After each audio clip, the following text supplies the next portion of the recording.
अस्सलाम वालेकुम व्यूअर्स, उम्मीद करती हूँ कि आप सब खैरियत से होंगे। राबिया हसन के साथ 9th बायोलॉजी चैप्टर नंबर 7 है हमारे पास, बायो एनर्जेटिक्स। आज हम इसका टॉपिक डिस्कस करेंगे ATP, that is called the cells energy currency. ठीक है।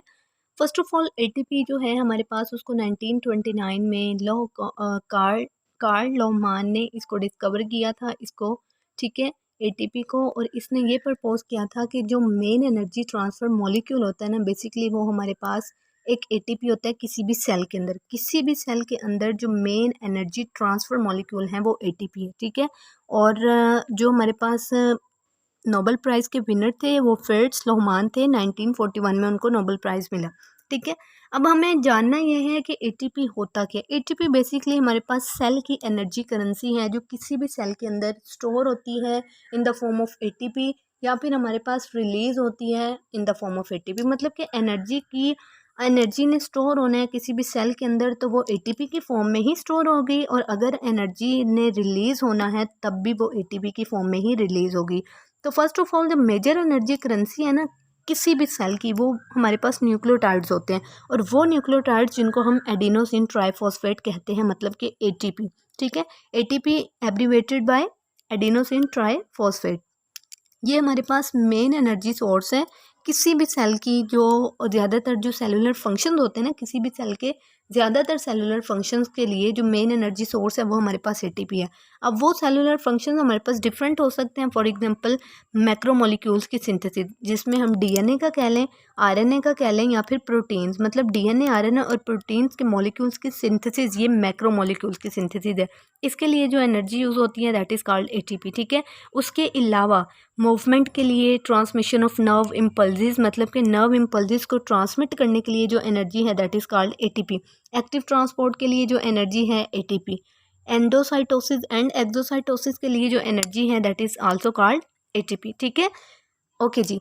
अब ये जो हमारे पास एक एटीपी मॉलिक्यूल, मतलब कि एटीपी एनर्जी जो कि स्टोर होना है जिसने, या फिर रिलीज़ होना है, ये तमाम स्टोर होना या रिलीज़ होना, ये मॉलिक्यूलर स्ट्रक्चर जो होता है ना हमारे पास एटीपी का, उस पे बेस करता है। ठीक है। तो ये जो एटीपी का मॉलिक्यूलर स्ट्रक्चर है ना, ये हमारे पास 3 सब यूनिट से मिलके बना होता है। नंबर 1 पे हमारे पास आ जाता है एडेनिन, जो कि डबल रिंग्ड है हमारे पास नाइट्रोजनस बेसिस की। ठीक है। नाइट्रोजनस बेसिस की डबल रिंग्ड है। सेकंड जो हमारे पास सब यूनिट है वो है हमारे पास राइबोस शुगर, जो कि 5 कार्बन शुगर है। ठीक है। और थर्ड जो यूनिट है वो है फॉस्फेट ग्रुप्स, जो कि लीनियर चेन में एक दूसरे के साथ अटैच होते हैं। ये 3 फॉस्फेट ग्रुप होते हैं हमारे पास, जो कि एडिनोसिन ट्राइफॉस्फेट, ट्राई मतलब 3 फॉस्फेट ग्रुप अटैच होते हैं। ठीक है। ओके जी। अब ये डबल रिंग्ड यहाँ पे देख लें आप लोग, ये डबल रिंग बनी हुई है। एक 6 कार्बन रिंग है और दूसरी 5 कार्बन रिंग है, जिसको हमने एडेनिन कहा। ठीक है। यहाँ पे आप देखिए 1 2 3 4 5 एंड 6, तो ये वाली जो रिंग है इसको मैंने सेपरेट कर लिया, ये 6 कार्बन रिंग है। दूसरी रिंग आप देखें तो 1 2 3 4 एंड देन 5, तो ये जो रिंग है हमारे पास ये 5 कार्बन रिंग है। ठीक है। इस 6 कार्बन और 5 कार्बन रिंग जो कि डबल रिंग नाइट्रोजनस बेसिस है, इसको हमने कहा एडेनिन। ओके। सेकंड था हमारे पास 5 कार्बन शुगर, 1 2 3 4 एंड 5। ठीक है। तो ये है हमारे पास 5 कार्बन शुगर, जिसको हमने राइबोस कहा। और थर्ड वन है हमारे पास 3 फॉस्फेट ग्रुप्स, जो कि लीनियर चेन में अटैच हुए पड़े हैं। ठीक है। ओके। अब ये जो एटीपी का स्ट्रक्चर है ना, ये बेसिकली बेस ही हमारे पास कर रहा है इन फॉस्फेट ग्रुप्स के ऊपर। अगर इनमें से एक भी फॉस्फेट ग्रुप यहाँ से डिटैच हो जाता है तो ये जो एटीपी है ये एटीपी नहीं रहती, बल्कि एडीपी बन जाती है, मतलब कि डाई फॉस्फेट। 2 ग्रुप रह जाते हैं फॉस्फेट के। अगर मैं कहूँ कि एक और एटीपी का मॉलिक्यूल यहाँ से डिटैच हो गया है, तो एक फॉस्फेट ग्रुप के साथ हम इसको एटीपी या एडीपी नहीं कह सकते, बल्कि ये एएमपी बन जाता है, मतलब कि एडिनोसिन मोनोफॉस्फेट, क्योंकि एक ग्रुप रह गया। ठीक है। ओके। तो ये था हमारे पास स्ट्रक्चर ऑफ एटीपी, जो कि 3 सब यूनिट से मिलके बना हुआ है। अब हम डिस्कस करते हैं किस तरह से ये जो फॉस्फेट ग्रुप्स हैं ये एक दूसरे के साथ अटैच हैं। इस बॉन्ड को क्या कहते हैं, बेसिकली ये जो तीनों फॉस्फेट ग्रुप हैं ये एक कोवलेंट बॉन्ड के थ्रू एक दूसरे से अटैच हैं। और आपको नज़र आ रहा होगा कि ये बिल्कुल एक लहर की तरह से ये जो बॉन्ड है हमारे पास अटैच हुए पड़े हैं। इस तरह से एक वेव बनी हुई है। ठीक है। आगे मैं आपको बताती हूँ। यहाँ पे देखें जी, कोवलेंट बॉन्ड जो है उसने ये जो फॉस्फेट ग्रुप्स हैं इनको कनेक्ट किया हुआ है। इस कोवलेंट बॉन्ड, क्योंकि ये टाइड की फॉर्म में बना हुआ है, टाइडल बॉन्ड है, इसी वजह से हम इसको टाइडल बॉन्ड कहेंगे, ठीक है। और ये एक हाई एनर्जी बॉन्ड होता है हमारे पास। जब ये एनर्जी बॉन्ड हमारे पास टूटता है तब हमारे पास एनर्जी रिलीज होती है, ठीक है। और वो एनर्जी कितनी होती है हमारे पास? 7.3 किलो कैलोरीज, मतलब कि 7300 कैलोरीज एक एटीपी मॉलिक्यूल के अंदर एक पाई बॉन्ड, सॉरी एक टाइडल बॉन्ड, मतलब कि एक फॉस्फेट बॉन्ड के टूटने से जो एनर्जी रिलीज होती है वो है 7.3 किलो कैलोरीज, ठीक है। ठीक है, तो 7.3 किलो कैलोरीज। यहाँ पे इक्वेशन देखें, ATP प्लस H2O, यहाँ से हमने क्या करना है जी, ATP को कन्वर्ट करना है ADP, मतलब कि हमने ट्राई से डाईफॉस्फेट बनाना है। तो जब एक ATP का मॉलिक्यूल यहाँ पे वाटर के साथ मिलेगा तो क्या होगा कि जो फॉस्फेट ग्रुप है हमारे पास वो टूटेंगे। एक फॉस्फेट का ग्रुप टूटेगा तो ADP में कन्वर्ट हो जाएगी ATP, साथ में फॉस्फेट रिलीज हुआ और साथ में जो एनर्जी है वो 7.3 किलो कैलोरीज पर मोल, ठीक है।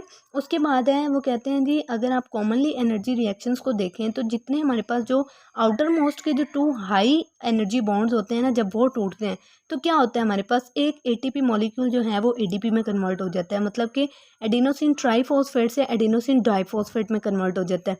और इसी तरह जब ATP ADP में कन्वर्ट होता है तो 7.3 किलो कैलोरीज पर मोल एनर्जी जो है वो रिलीज होती है। इसी तरह जब ADP दोबारा से AMP बनता है, मतलब कि एक और फॉस्फेट का जो ग्रुप है वो टूट जाता है, ब्रेक हो जाता है, तो तब भी हमारे पास 7.3 किलो कैलोरीज जो एनर्जी है वो रिलीज होगी। सेकंड रिएक्शन में देखें, ADP कन्वर्ट हो रहा है ATP में, लेकिन एनर्जी कितनी है? 7.3 किलो कैलोरीज पर मोल, ठीक है। उसके बाद वो कहते हैं कि इसी तरह से हमारे पास एक सेल के अंदर डिफरेंट रिएक्शन होते रहते हैं और इसी तरह से मुसलसल ATP ADP और ADP से AMP में कन्वर्ट होते रहते हैं। ये बात की हमने एनर्जी रिलीज होने की। लेकिन अगर मैं कहूँ कि दोबारा से मैं AMP से हमारे पास ADP बनता है और ADP से ATP बनता है, तो इसका मतलब है कि पहले जो बॉन्ड हमारे पास फॉस्फेट के डिटैच हुए, अब उन्होंने आके अटैच होना है। AMP के साथ मिलेगा एक बॉन्ड तो टाइडल बॉन्ड के थ्रू, तो वो बन जाएगा ADP, और ADP के साथ अगर एक और फॉस्फेट का मॉलिक्यूल मिल जाएगा तो वो बन जाएगा हमारे पास ATP, ठीक है। तो इस दौरान सवाल ये पैदा होता है कि जितनी एनर्जी रिलीज हुई थी, मतलब कि 7.3 किलो कैलोरीज जो एनर्जी रिलीज हुई थी, क्या इतनी ही एनर्जी हमें दोबारा से देनी पड़ेगी तब जाके बॉन्ड अटैच होगा? जी बिल्कुल, ऐसा ही होता है, ठीक है। तो जितनी एनर्जी ये रिलीज करते हैं ना, इतना ही दोबारा नया बॉन्ड बनाने में इनको 7.3 किलो कैलोरीज पर मोल एनर्जी ही चाहिए होती है ADP से ATP और AMP से ADP बनने में, ठीक है। तो डियर स्टूडेंट्स, ये था हमारा आज का टॉपिक। इसी तरह से क्या होता है जी, हमारे पास ATP जनरेट होती रहती है, एनर्जी रिलीजिंग ये प्रोसेस है, इसमें बॉन्ड टूटते हैं, बॉन्ड बनते हैं, और इसी तरह से जो एनर्जी कंज्यूमिंग प्रोसेस है वो चलता रहता है, और इसी तरह से जो ATP है वो ट्रांसफ़र हो जाती है मेटाबॉलिक रिएक्शंस के दरमियान, ठीक है। तो डियर स्टूडेंट्स, ये था हमारा आज का टॉपिक। आई होप सो आप लोगों को क्लियर हुआ है।